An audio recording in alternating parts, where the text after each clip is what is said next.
All right, I was at the store the other day and I saw this monster and decided we needed it on the channel. I paid $39.95 for it. Now, you would probably pay that much just for the heat sink. It's got this giant heat sink on this side. So yeah, it's probably just the heat sink is worth that. But it's got all this cool RF Wizmo junk on it. Okay, and what is it? Well, it's an amplifier, and I believe it's something like a 2 watt, 2 gigahertz type of thing, somewhere in that range. It does have some numbers and stuff on it. It is a gigahertz technology. Model AR 1929-30, 1 to 2 gigahertz, 30 watts. There you go, 30. Oh, I thought it was only, 30 watts. Woo! That's a bunch. That's a bunch. Yeah, 30 watts. Okay. It's SMA in and out. And we can kind of do the signal path thing on it here. We'll kind of go through it. I'll tell you what things are. All right, so here's the input connector here. The first thing it runs into is a thermal shutoff connector. So when the heat sink gets too hot, this opens up and it stops the 15 volts from coming into the board. So it's 15 volts into the board. There's a protection diode here. Here's the transmission line. And so we're going to go merrily along the transmission line and we'll hit a tiny little FET there, just some DC biasing around it. Gets amplified, tiny little package, a little bit bigger package this time, gets amplified, goes on its merry way up, bigger package this time, okay? And so I need to move my camera here a bit. So bigger one this time. Now this device right here is a Fujitsu FLL55, and the other ones on the board are FLL120s. So, I don't know how many watts things are. This might be like 5.5 watts, and these might be like 12 watts, something like that. Anyway, these guys are about 70 bucks new. So, $39.95, just 70 bucks just for one of those. Then it goes over to here. It goes underneath this aluminum here, goes over into here. And then it hits this device here. Okay, so now we're running out of room in my camera here. Okay, so then it runs over to here. Here's a cool power supply thing. 15 volts in and -5 and +10 out, and with an adjustment, a pot adjustment. So those are just cool modules all by themselves, and there's 3 of those in on this thing here. That's worth the $39 right there. Anyway, it goes into this device, which is a power splitter. So we come in, and then we're going to split this thing. You split the thing up, and you go in parallel paths. All right, so we're going in parallel paths now, and then we hit 2 of those FLL120s. I'm going to say they're a 12 watt device, but I need to look them up. They go into here, and then they amplify the top and they amplify the bottom, and then they come into one of these things now in the reverse order. So it takes those 2 things, combines them into one again. So this one takes it from 1 into 2, you amplify the 2 sides, and then you put them back together again. So it allows you to use smaller components instead of amplifying the whole thing together, and I think it probably is better for harmonics or something like that too. I'm no designer of this stuff, but I think that's what's going on there. Then it comes along this way, and it goes, is that on camera? Yeah, it goes into this thing, and you can see this thing splits off and turns around. You might see that in some Yagi antennas and stuff where they separate the 2 phases. So once again, we have the 2 splitters here. So these 2 cut it in half, and then half of it goes to this one, and half of it goes to this one. And then they split it again. So we've gone from 1 to 2 to 1 to 2 to 4. So now we've split these 2 guys in 2 paths. So now these guys are running parallel, top half, bottom half of the sine wave, and here, top half, bottom half of the sine waves are 90 degrees out of phase, whatever you want to do.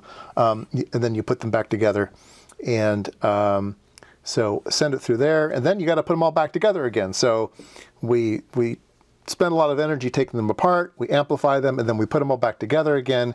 And so these take these two into one, these take these two into one, and then we have a single thing like that again that takes the output. So, yeah. So there you go. Here's another one of those power supply things. So that's what it is. 30 watts out. Wow. Okay, so definitely want to have a load on it when I play with this thing. I have a good load for this. Yeah. So it doesn't look right. And why do I say it doesn't look right? Let's zoom in a bit. So I don't know if this thing is a prototype or a production unit. I think it's a production unit. And there is like, when these things were adjusted, then they had little, some paint put on top of them to hold them in place. But it looks like they've been tweaked a bit, maybe, I don't know. Anyway, the thing that doesn't look right is there's so much heatsink compound. And there's like heatsink compound all over this thing. Like way, way, way too much. So either that's the way they do it, but it doesn't make any sense to me. These things need to be bolted down. So there's flanges on these FETs, and there should be a hole down there. Yeah, there is a hole. See, it's full of stuff though. It's full of that heatsink compound, and so it's missing all the screws. So every single FET, 1, 2, 3, 4, 5, 6, 7, 8, 9, 10, 11, 12, 13, 14. Yeah, there's 14 screws missing. So what does that mean? Why weren't the screws put in? Here's a good example here. This one will photograph better, I think. Yeah, there you go. You see this one here? It has neither a screw nor heatsink compound on it, but over on this side, there's like tons of heatsink compound just oozing everywhere. So yeah, it should just have a tiny bit of heatsink compound on the bottom, and then 2 screws holding it down to thermally contact it to the bottom. So yeah, there's something really weird going on. So it makes me think that some troubleshooting was imminent or failed or something. It just doesn't look like production would do that if I had anything to do with it. So I'm going to try a couple things. Let's wind back out here.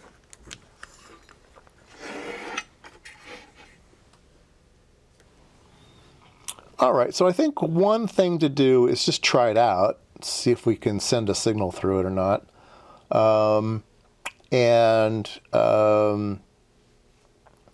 If it fails, try to repair it.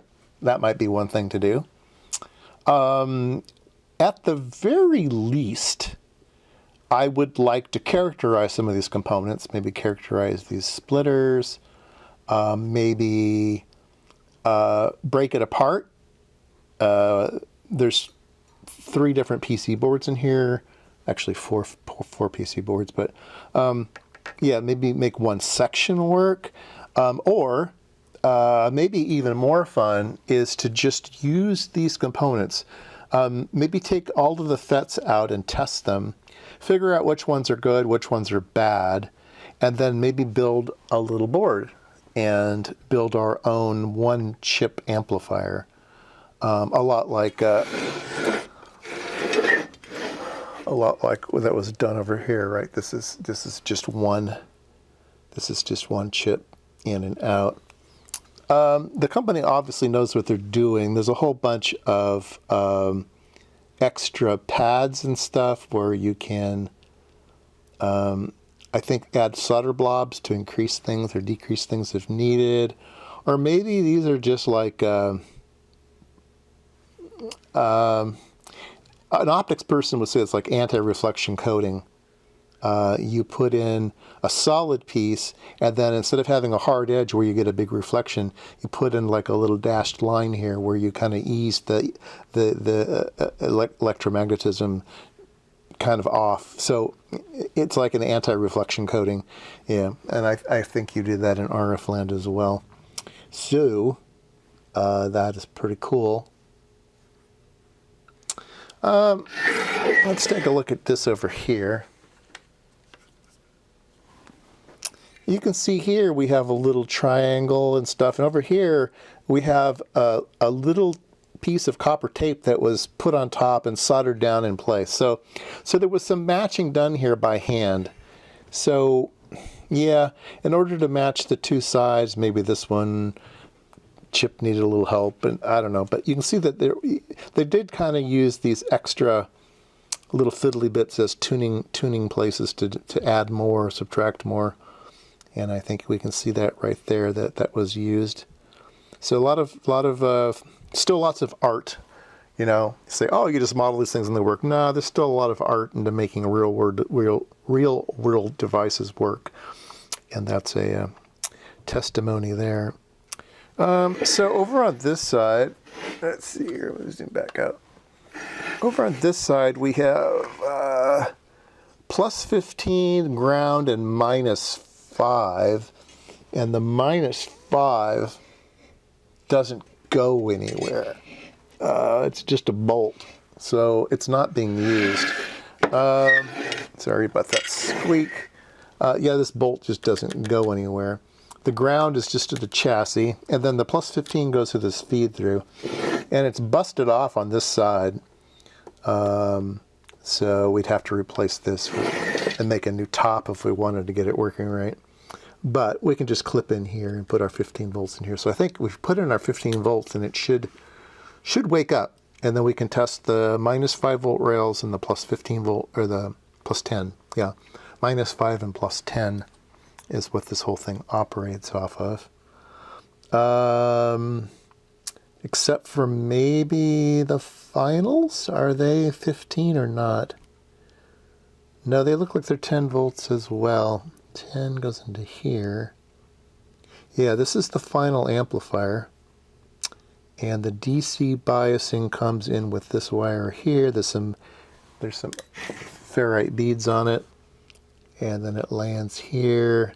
And then there's a little inductor here. Yes, it's 10 volts. It runs off of 10 volts. So I wonder how many watts these little guys are for. If the finals are 30 watts, divide that by 4, it's maybe 8 watts each. And at 10 volts, yeah, I don't know. It's interesting design. Now the PC boards are super interesting too.